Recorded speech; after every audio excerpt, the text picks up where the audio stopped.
modalin, ikut ngawasi, kan gitu. Di tempat lain kalau ibu bapak menggunakan produk apapun, ya di minimarket segala macam, nggak pernah ada pendidikan itu, nggak pernah, karena kita dianggapnya sebagai pasarnya, bukan sebagai pemiliknya. Kita dianggap penikmatnya gitu, konsumennya, tapi bukan sebagai pemilik. Nah, kenapa saya senang? Saya dari awal ketika memilih unit kegiatan mahasiswa, saya memilih koperasi mahasiswa, Pak. Memang dari awal, karena saya tahu, Pak, di luar negeri koperasi ini menjadi bentuk gerakan ekonominya, Pak, bentuk perlawanan. Gitu. Kenapa ini muncul? Karena dari 1844 sendiri, ketika waktu itu di Rockdale, itu memang bentuk perlawanannya orang-orang yang tertindas lah. Kondisinya sama lah sama sekarang. Kalau sekarang kan jam kerja 8 jam sehari. Kalau dulu 12 jam. Sekarang Jakarta katakanlah dapat UMR.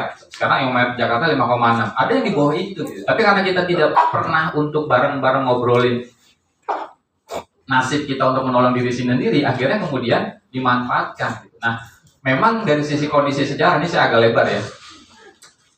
1844 di Rockdale itu orang-orang rata-rata sudah bisa baca tulis, Pak. Dari sisi literasi ya. 1844 di Indonesia atau 1908 itu yang bisa baca tulis hanya orang-orang yang bisa sekolah di sekolah rakyat ya, SR kan gitu. Orang-orang disekolahkan kan gitu. Jadi beda. Nah, maka kemudian kalau sekarang di Indonesia idealnya proses koperasi adalah orang berkoperasi memang bentuk-bentuk pengen nolong diri sendiri gitu. Contoh ibu bapak misalnya, apakah di sini ada usaha kredit kendaraan? Ada nggak? Udah dong, yes. Udah ada.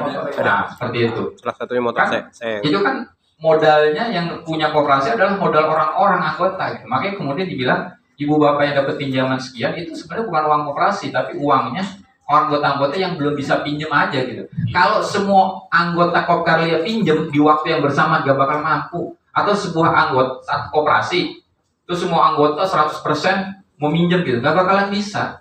Gak bakalan bisa kesempatan untuk membagi rata pinjaman masing-masing seluruh anggota bisa.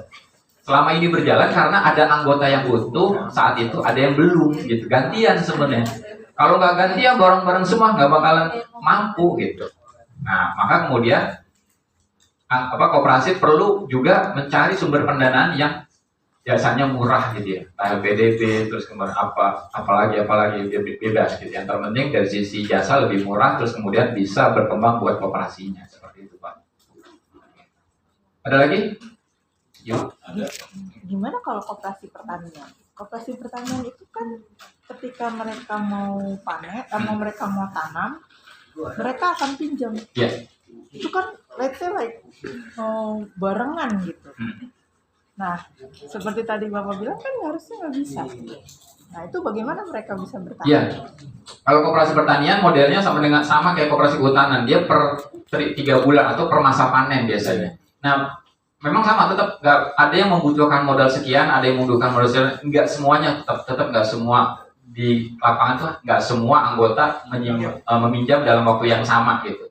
Biasanya beberapa meminjamnya gantian gitu. Nah, ketika si anggota itu tidak dapat gantian, beberapa kamu akhirnya pinjam ke tempat lain. Nah, yang menarik adalah ibu bapak ada namanya sistem simpan pinjamnya, namanya sistem tanggung renteng. Kalau pernah dengar ya, tanggung renteng ini adalah sistem peminjaman berdasarkan kelompok. Ini yang dilakukan oleh banyak koperasi wanita, namanya Kopwan, koperasi wanita Indonesia atau koperasi wanita manapun. Ada namanya koperasi wanita Surabaya. Mereka ini besar, sampai sekarang punya gedung berapa 4 atau 5 lantai di Surabaya.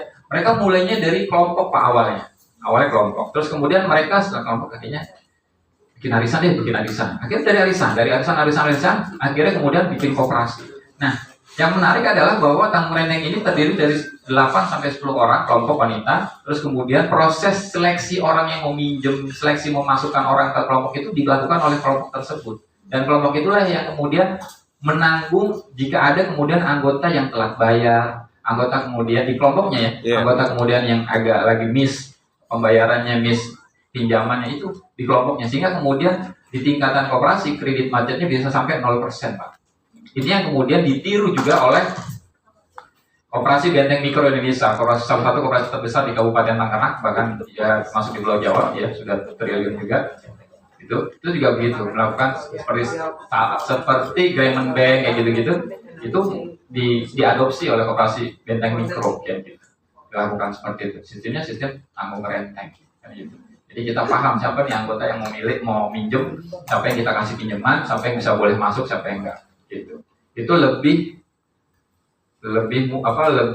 menjaga gitu. Nah, waktu tadi saya cerita koperasi jasa keuangan di DKI, waktu itu kami menyarankan untuk bikin sistemnya tanggung renteng, tapi nggak diterima oleh masyarakat DKI saat itu.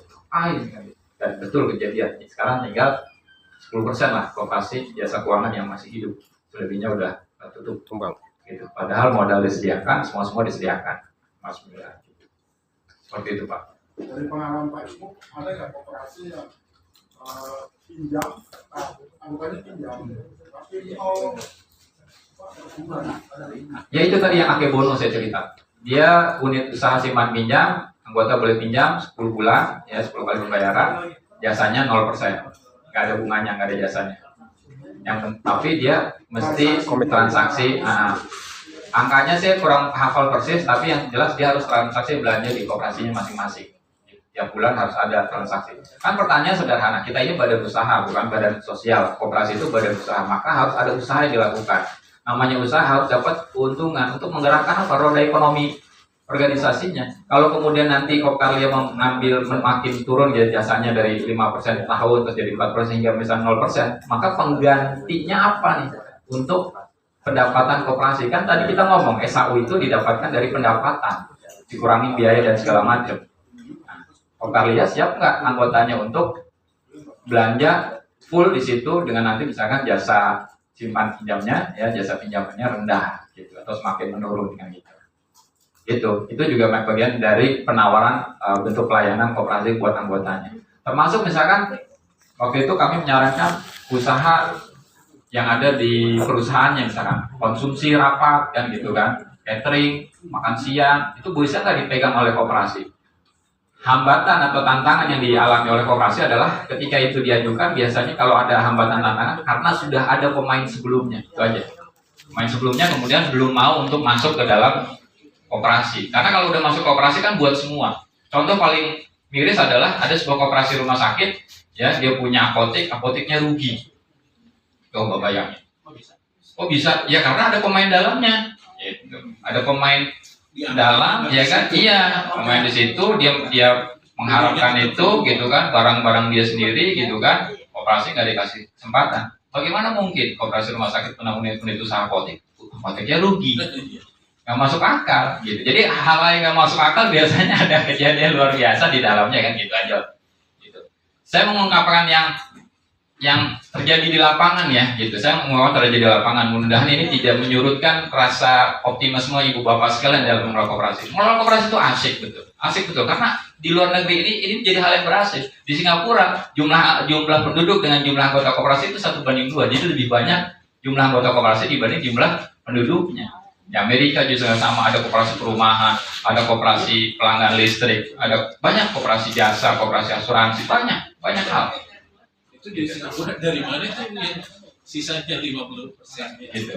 Ya dia dua anggota, dua membership, satu koperasi konsumen, misalkan satu lagi koperasi jasa keuangannya, itu dua membership seperti itu. Pak, ada nggak contoh sukses yang koperasi karyawan yang mirip profilnya seperti dia, di mana dia sukses bukan dari usaha pinjamannya, jadi yang pinjamannya sebagai opsional ya? bentuk ini aja ya sosial.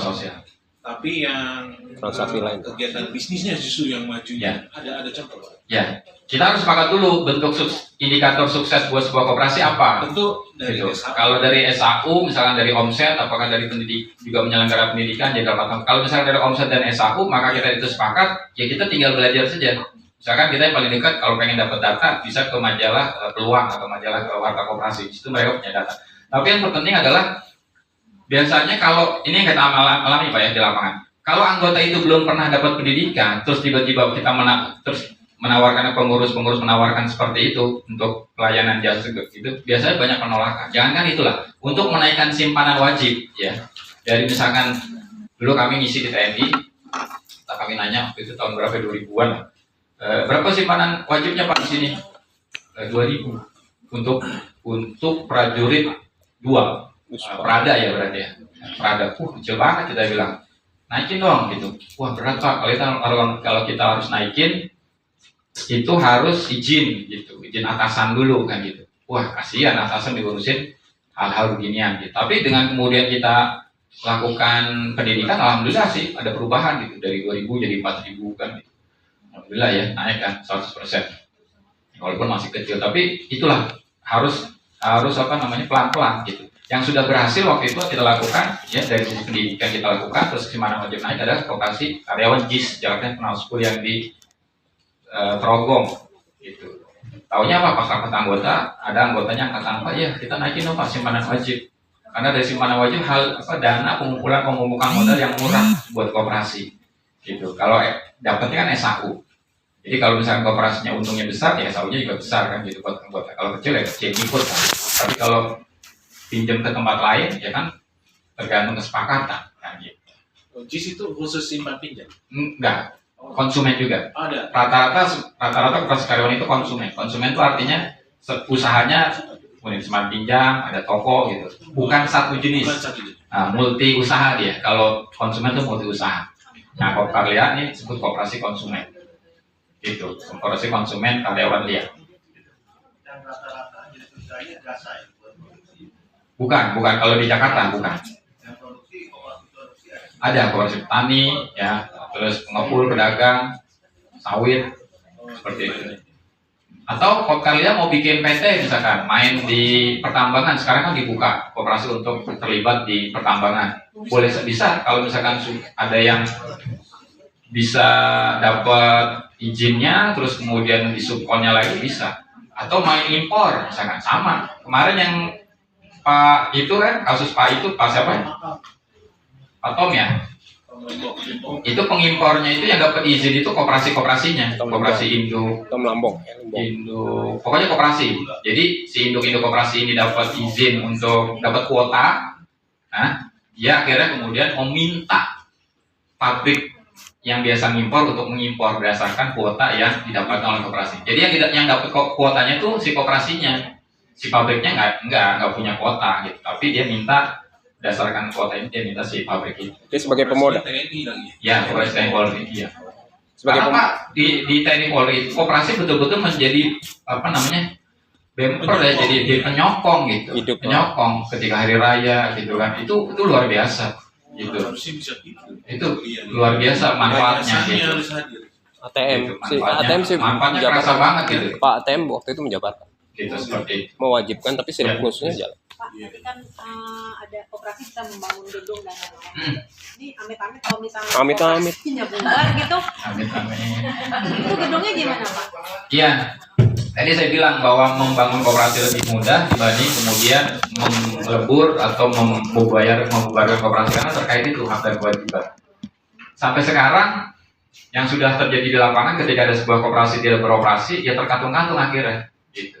Contoh ada koperasi pegawai, terus kemudian dia punya kewajiban ya. Sekarang siapa yang mau nanggung kan gitu.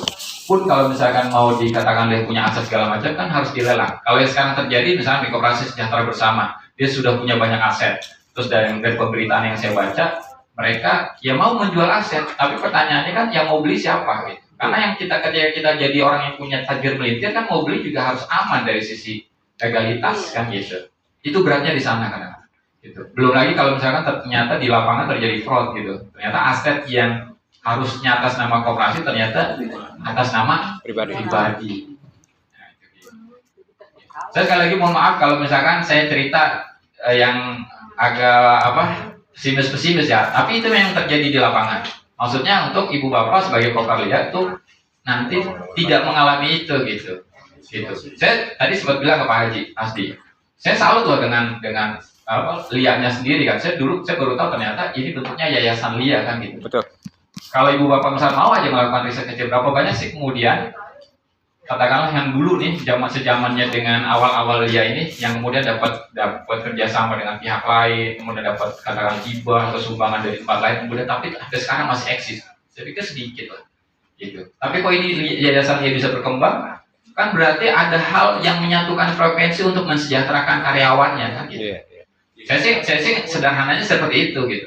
bisa eksis, punya aset banyak gitu kan, di mana-mana gitu kan, terus wah luar biasa lah gitu. Kalau dibandingin lembaga kursus lain nggak ada, tapi kalau saya mau ngebandinginnya dengan katakanlah di zaman itu ketika kerjasama katakanlah di tahun-tahun itu kan banyak kerjasama ya, dapat bantuan dana blockchain apa semua hampir banyak dapat, tapi kemudian yang berpikir untuk oh ini kita bangun begini gitu, artinya ternyata orang yang berkecimpung di yayasan dia sendiri gitu, itu nggak money oriented lah bahasa saya tuh, nggak wah ini gede nih gitu. Kan akhirnya punya kunci-kunci untuk menyaring orang-orang itu kan.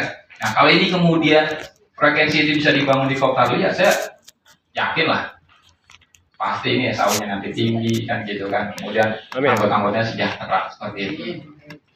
Ini saya ceramah full direkam ini soalnya. Kok tahu sih? Mau ngomongnya agak vulgar nggak berani saya. Ya seperti itu Bapak Ibu. Jadi tetap semangat dalam berkoperasi, karena memang buat kita yang dari sisi modal atau kita yang termasuk 99% dari simpanan yang di bawah 2 miliar ya yang di atas 2 miliar kan cuma 1% gitu. Kita di bawah 100 juta gitu datanya LPS ya. Itu mau nggak mau harus bareng-bareng gitu. Untuk dapat harga murah harus bareng-bareng, harus pulangkan bareng. Untuk dapat pelayanan yang bagus juga harus bareng-bareng. Kalau sendirian nggak bisa, pasti nggak bisa. Ini dialami kemarin ketika saya ngisi di Kabupaten Gunung Mas di Kalimantan Tengah, itu juga begitu. Ketika mereka kemudian bersatu dalam bikin koperasi sawit hutanan sosial, lalu ternyata sama pihak pabrik kelapa sawitnya, lahan-lahan mereka tidak difungsikan sebagaimana mesti perjanjian awalnya. Akhirnya ketika mereka tahu itu, mereka melakukan demonstrasi baru kemudian dipikirin. Nah kayaknya model negeri ini begitu gitu. Kalau kita belum bersatu, ya pasti nggak dipikirin gitu aja sih. Kalau misalkan di sini semua anggotanya bukan demo, misalkan yuk konsumsi rapat dipegang dong sama koperasi misalkan, atau ada bisnis apa yang bisa dipegang sama koperasi, terus semuanya setuju, oh iya ATK itu. yang terpenting ada pembagiannya, udah gitu aja. Yang penting semua harus mendapatkan pembagian gitu. Terus jangan ada pengkhianatan gitu kan. Jangan ada merasa wah ini kok begini, enggak, karena buat kita bareng-bareng gitu. Ada fit and back-nya seperti itu Ibu Bapak ya. Tetap semangat berkoperasi ya, kembangkan koperasi Ibu Bapak. Kalau perlu mengembangkan anggota di luar karyawan ya, kalau itu masuk dari sisi permodalan, dari sisi rencana bisnis silakan dibuka gitu, karena nanti mungkin ke depannya akan umum ketika sebuah koperasi juga terbuka secara umum gitu. Yang penting masuk ke persyaratan seperti itu. Ada lagi? Ya, kalau dijadikan satu go public mungkin nggak koperasi melakukan satu perubahan sangat mungkin Pak. Sangat mungkin. Sudah belum, masih proses apa sih namanya due diligence apa gitu, masih gitu. Tapi yang jelas koperasi besar itu kayak Sidogiri, terus Benteng Mikro gitu kan, itu betul-betul memang dimulai dari bawah. Dia Sidogiri misalkan, dia dari komplek pesantren kan, gitu. Pesantren Sidogiri, kemudian pasarnya di situ sudah langsung, akhirnya kemudian berkembang semua seperti itu. Nah, kalau dibilang koperasi banyak yang bangkrut, sama PT juga banyak yang bangkrut, cuman kan nggak diberitakan aja sama. Ya, PT juga banyak, BPRS juga banyak yang sudah dilikuidasi ya. Kalau baca dari pemberitaan, ya kenapa mereka sampai bangkrut, ditutup sama OJK sama, mismanagement di pengurusan. Demikian, kita udah mau 2:30 ya. Ibu Bapak, terima kasih banyak sudah bersama-sama dengan kita ya, luar biasa.